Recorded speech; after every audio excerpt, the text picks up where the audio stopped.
And welcome to my video presentation of Dementia, What Does It Mean?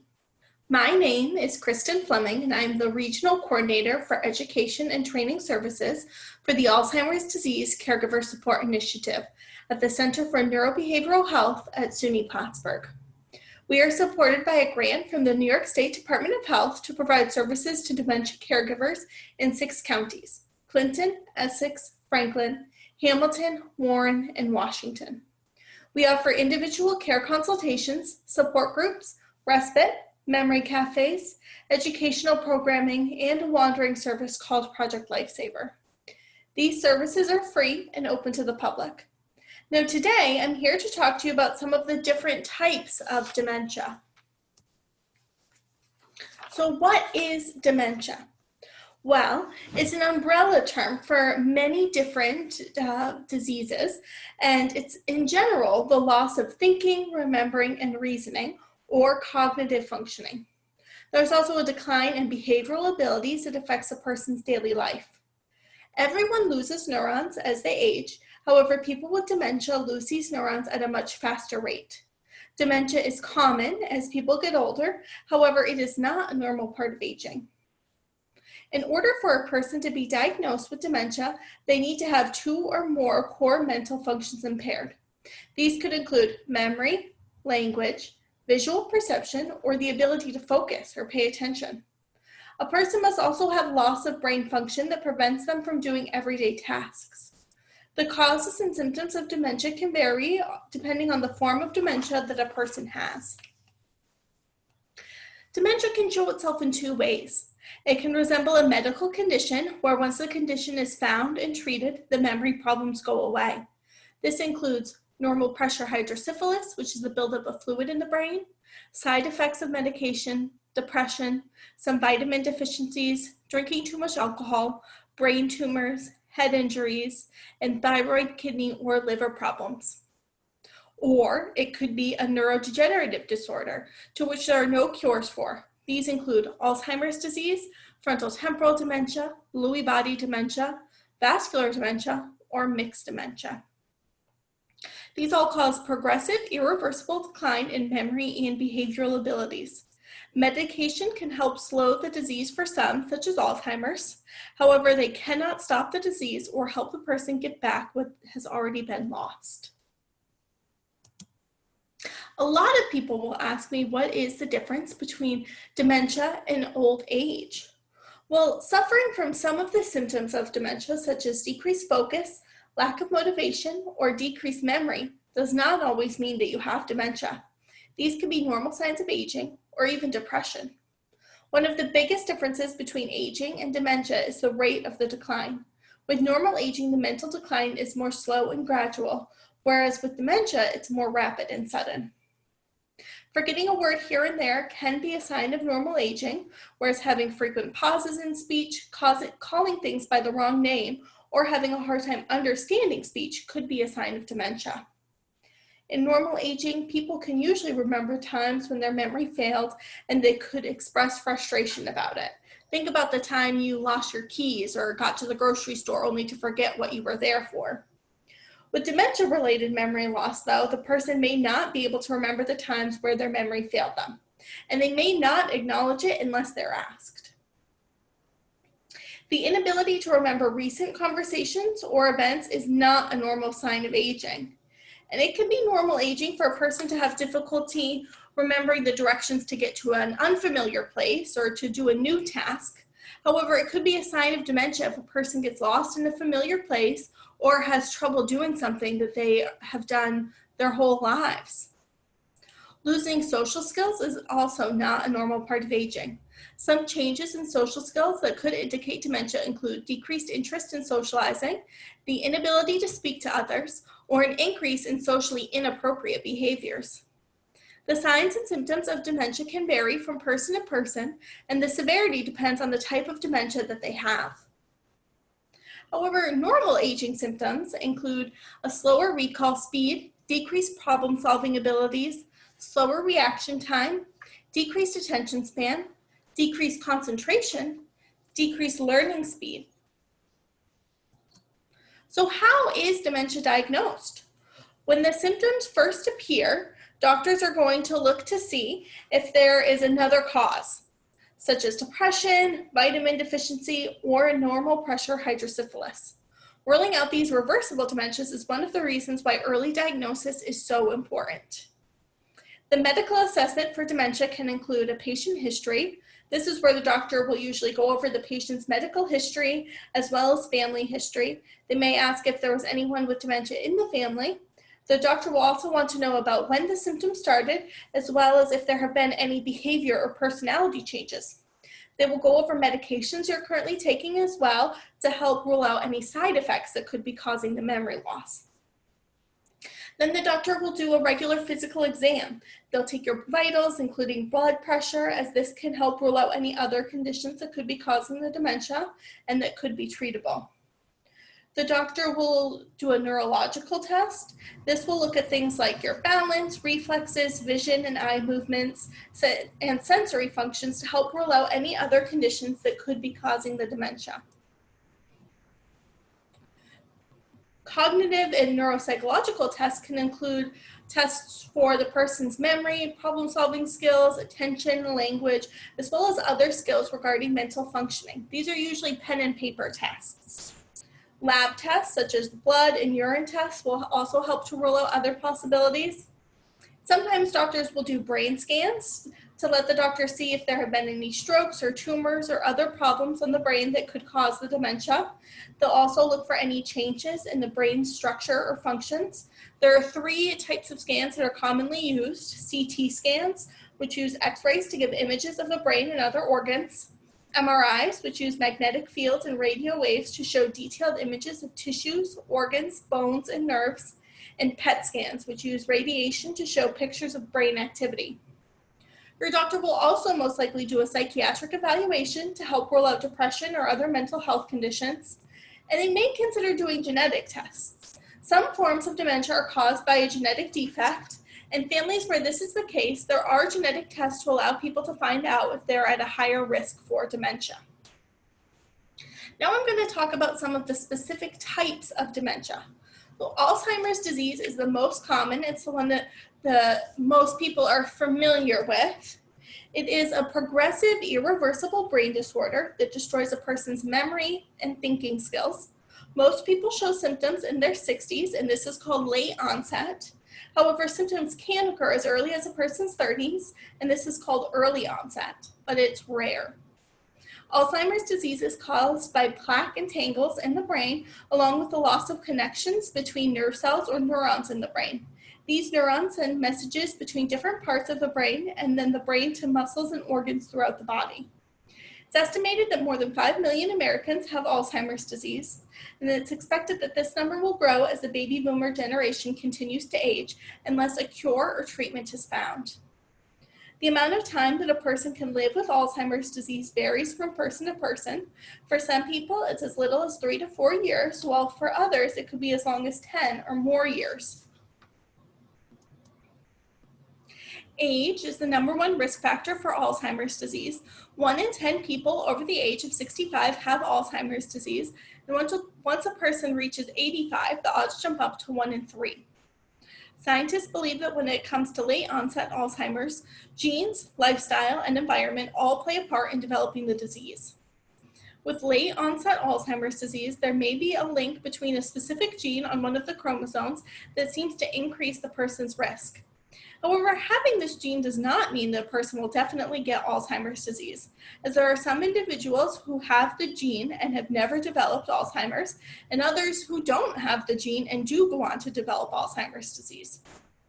In some early onset cases, there's a mutation to one of 3 genes. This is called early onset familial Alzheimer's disease. If a person's parent carries the gene mutation for this form of Alzheimer's, then they have a 50-50 chance of getting the mutation themselves. If they do inherit the gene, then they are more than likely going to develop early onset familial Alzheimer's disease. It's also believed that there is a connection between Alzheimer's disease and vascular conditions such as heart disease, stroke, and high blood pressure. They also believe there's a connection between Alzheimer's and diabetes and obesity. Due to its complexity, it usually takes several medications or interventions to help with some of the symptoms of Alzheimer's disease. Medications work best for people who are in the early to moderate stages of Alzheimer's. It's important to remember that no medication can stop the disease from progressing. However, it can slow some of the symptoms down, which can allow the person to live on their own longer or help their caregiver with managing some of the symptoms. When doctors start a person with Alzheimer's on a medication, they usually start them out at a low dose to see how the person does. Then they will start to increase the dosage based on how the person reacts. Usually the higher the dose, the more likely there will be to be side effects. As with any medication, doctors should be kept informed if there are any side effects from the medication or any changes in medications that you are taking, including over-the-counter meds. Some behaviors the person with Alzheimer's could start to develop can be managed through medication as well, though trying to manage the behaviors can be beneficial to both the person with Alzheimer's disease and the caregiver. It's always best to try to manage the behavior in other ways before a person is put on medication. Vascular dementia is the second most common form of dementia. Researchers believe that vascular dementia is underdiagnosed. It occurs when blood vessels to the brain are damaged or blocked, depriving the brain of nutrients and oxygen. This is usually caused by a stroke. If the stroke is large, then the symptoms will be noticeable right away. However, if the person has several mini strokes, then the changes in memory and thinking are likely to be more gradual. The changes in the brain areas that are responsible for storing and retrieving information could cause memory loss and make vascular dementia look like Alzheimer's disease. Vascular dementia often exists with other forms of dementia, such as Alzheimer's and Lewy body dementia.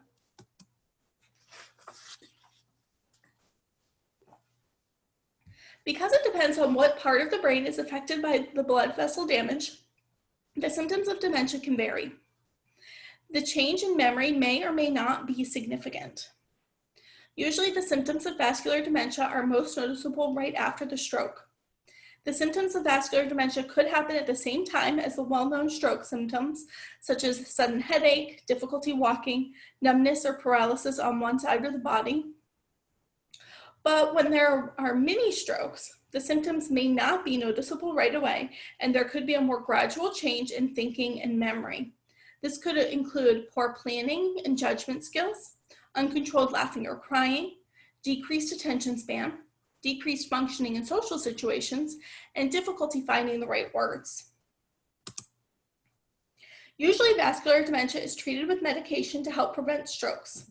The thought behind this is to minimize the risk of more strokes to reduce the amount of brain damage. Medication to manage some of the risk factors may also be prescribed. There are some studies that indicate the medication used for Alzheimer's disease could help with memory in the beginning stages of vascular dementia. Lewy body dementia is caused by an abnormal protein deposit in the brain called Lewy bodies. The Lewy bodies affect the chemicals in the brain that can lead to problems with thinking, behavior, movement, and mood. It is a progressive form of dementia, and the average time from diagnosis to death is 5 to 7 years. The rate at which the symptoms develop varies depending on overall health, age, and severity of symptoms. There are two forms of Lewy body dementia: Lewy bodies with dementia and Parkinson's disease with dementia. In the beginning, these look like two separate diseases. However, as they progress, they could have similar symptoms. During the early stages of Lewy body dementia, a person can live a fairly normal life. However, as the disease progresses, the person with Lewy body dementia will require more help due to the decline in movement and thinking. In the late stages, the person could depend entirely on others for care. Treatments for the symptoms may work for a while. However, there is no cure at this time. A person with Lewy body dementia may not have every symptom that I include here, and the symptoms can vary in severity from person to person. But some of the common cognitive symptoms include trouble with visual perception, planning, and problem solving, and reasoning. Cognitive fluctuations, where the person doesn't seem to have the same concentration, alertness, attention, or wakefulness from day to day. They could seem lethargic or sleepy and even sleep through the day, even though they got plenty of rest the night before. The person may also have difficulty with their thoughts where they come out unclear, disorganized, or illogical. Hallucinations are also very common. So when the person sees or hears things that are not actually there. People with Lewy body dementia are more likely to have visual hallucinations, and they're likely to be early on in the disease. Often these hallucinations include children and animals, and they're very realistic and detailed. As long as the hallucinations are not causing the person harm, such as scaring them or causing them to do dangerous things, treatment is often not needed. Movement symptoms are also common with Lewy body dementia. One early movement symptom can be seen in a change in handwriting, where it becomes smaller or just a different style than the person's normal handwriting. However, sometimes it's mild and therefore overlooked by others. Some other symptoms with the movement and Lewy body dementia are muscle stiffness, shuffling walk, tremor or shaking, most common when resting, balance problems, stooped posture, loss of coordination, reduced facial expression, difficulty swallowing, and a weak voice. Sleep disorders are also common with people with Lewy body dementia, but often go undiagnosed. Sometimes going to see a sleep specialist can help diagnose and treat. REM sleep disorder is very common. It's when a person is acting out their dreams. It could include talking in their sleep, violent movements, or even falling out of bed. REM sleep disorder can occur in the person for years before any other Lewy body dementia symptoms, and sometimes they're only noticed by the person's spouse. Excessive daytime sleepiness, including sleeping for 2 or more hours during the day, insomnia or difficulty falling and staying asleep, and restless leg syndrome, when a person usually while resting has the urge to move their legs in order to stop unpleasant or unusual feelings in their legs. Some common behavioral and mood symptoms of Lewy body dementia include depression, apathy or lack of interest in normal daily activities, anxiety, agitation, delusions, or when a person strongly believes or has an opinion that's not based in evidence, and paranoia or irrational distrust of other people. The exact cause of Lewy body dementia is still unknown. However, there are a few things that researchers believe to be risk factors. Age. Most people who have Lewy body dementia are over the age of 50. Diseases and other health conditions. Parkinson's disease and REM sleep disorder put a person at a higher risk for Lewy body dementia. Genetics. Lewy body dementia is not considered a genetic disease. However, it may increase a person's risk factor if he or she has a family member with the disease. And lifestyle. There's no one piece of a person's lifestyle that seems to increase the chances of forming the disease. However, researchers do believe that having a healthy lifestyle can reduce the chances. Lewy body dementia can't be cured at this time. However, some symptoms may respond to treatment for a limited period of time. Building a care team can be beneficial for both the person with Lewy body dementia and the caregivers. A care team should include a neurologist that specializes in dementia, physical therapists, speech therapists, occupational therapists, mental health counselors, and music or expressive arts therapists. Support groups can be very beneficial to both the patient and the caregiver, as they can talk to others who are in a similar situation. Medications used for Alzheimer's disease can be effective in people with Lewy body dementia. These can be used for some of the cognitive symptoms of Lewy bodies. The movement symptoms of Lewy body dementia can be treated with Parkinson's medication. However, if the movement is mild, sometimes it's best not to treat it at all, as there are some potential side effects. Since lack of sleep can increase the confusion and behavioral problems a person with Lewy body dementia may have, it's important to make sure they get the best sleep they can. Problems with sleep can be treated with medication. However, sometimes increasing or changing the person's activities during the day can help greatly with the quality of sleep. A doctor may order a sleep study to evaluate what the cause of the sleep disturbance is and the best course of treatment. One of the hardest things for caregivers with Lewy body dementia to deal with are the hallucinations and delusions. These can be managed through medication. However, it's important to think about if the hallucinations or delusions are hurting anyone or how much distress they are causing the person. The person may not understand that the hallucinations are not real and can become more anxious or scared. Caregivers can help by acknowledging the person's fear they may be having and offering empathy. The behavioral problems may not just be from hallucinations. The person can be experiencing pain or illness, or they're simply unable to express how they're feeling. Antidepressants can be well tolerated by people with Lewy body dementia. However, other antipsychotic medications should be used with caution, as they can have severe side effects or make movement issues worse. Frontotemporal dementia is when there's damage to the nerves in the frontal and temporal lobes of the brain. While these nerves die, the lobes start to shrink, and this begins to cause changes in thinking and behaviors. The damage can start in either the frontal or the temporal lobes, and depending on where it starts will affect what type of symptoms you see first. The frontal lobe, which is located behind the forehead, is responsible for planning, prioritizing, multitasking, and looking and fixing errors. The temporal lobes are on either side, below each side of the frontal lobe, and is responsible for memory, language, and emotions. This form of dementia usually affects people between the ages of 45 and 64 years old. There's currently no cure or treatments that can slow or stop frontotemporal dementia. A person is expected to live with frontotemporal for up to 10 years. The symptoms of frontotemporal dementia can vary widely from person to person, depending on which lobe is affected first and where. Behavioral symptoms could include problems with planning and remembering which step comes first and then next, prioritizing, compulsive eating, doing an activity or saying the same word over and over again, or difficulty resting, the impulse to use or touch things when they see them. For example, taking a pen and paper from the table, even though they have no intention of writing, or doing anything with them. Also, a person may do things without thought of how it affects others around them. For example, laughing when it's not appropriate, or making loud noises during a meeting. Language.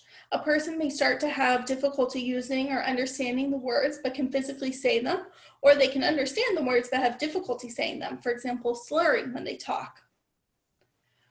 For emotional problems, this could include trouble starting a project.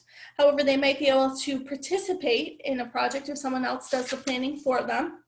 Their emotions could also be disconnected from the situation or expressed at the wrong time. For example, a person laughing in a sad situation.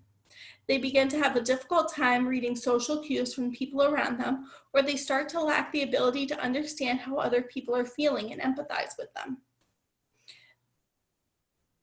Some common movement symptoms include a shuffling walk, becoming clumsy, having tremors, usually starting in the hands, or strange body parts, strange postures of body parts, like the hands and feet. They could start to have difficulty with common motions, such as using a knife and fork. Researchers are unsure of what causes frontotemporal dementia. Unlike other dementias, aging is not one of the risk factors, as this form of dementia tends to affect those who are under the age of 65. However, they do believe it is caused by the loss of neurons and plaque buildup in the frontal and temporal lobes of the brain, causing damage or shrinkage of these areas. The damage can start in either region first and then will move to the other parts of the brain. Frontotemporal dementia is more likely to run in families compared to other more common forms of dementia. Currently, there is no way to slow down, prevent, or cure frontotemporal dementia. One way to make things easier for the patient and the caregiver is to try to manage the symptoms. Behavior management can be difficult for the caregiver because they need to accept instead of challenge the person with frontotemporal dementia. This means not arguing or trying to reason with the person because they are unable to control their behaviors and truly cannot see that what they're doing is upsetting to others. Having a routine in place can be very helpful for a person with frontotemporal dementia. It can help keep things less confusing and lead to better sleep. Giving two choices when asking a person what they would like to do is easier than an open-ended one. For example, would you like to wear your red shirt or your blue shirt today? Medications can be used to help with some behaviors as well, but be aware of the side effects. Language can decline over time. It's important to try to maintain the language that's still there and find other ways to communicate when speaking isn't possible. The use of a communication notebook can be helpful when people are no longer able to talk, but they're still able to read and write. When talking to someone who is struggling with language, it's helpful to slow down and speak clearly. Sometimes working with a speech and language pathologist can help determine the best tools to use. Physical and occupational therapy can be helpful for some with movement symptoms due to frontotemporal dementia. In some cases, medication that's used for Parkinson's disease can be helpful. However, no treatment can slow down or stop movement disorders caused by frontotemporal. Mixed dementia is when a person has two or more forms of dementia. There are some studies that show that this is actually the most common form of dementia in elderly people. When it comes to mixed dementia, the most common seems to be Alzheimer's disease and vascular dementia. However, it can also be seen as Alzheimer's and Lewy body dementia. A study found that in 40% of autopsies done on a person who was thought to have just Alzheimer's disease, they found signs of stroke or vascular disease. Also, the risk factors for Alzheimer's disease and vascular dementia seem to be the same. It's unclear if a person whose brain shows symptoms of multiple dementias suffers from worse or more symptoms. And I'm sure what everyone is wondering is how I can lower my risk. While aging is the biggest risk factor for dementia, there are some things we can control to help lower our risk from dementia. These include quitting smoking, managing your blood pressure, your cholesterol, and blood sugar, eating a healthy, balanced diet, exercising regularly, maintaining a healthy weight, limiting alcohol, and protecting your head. Thank you so much for viewing my presentation. If you have any questions or would like to set up a meeting with a care navigator for your county, please call 1-800-388-0199. Thank you.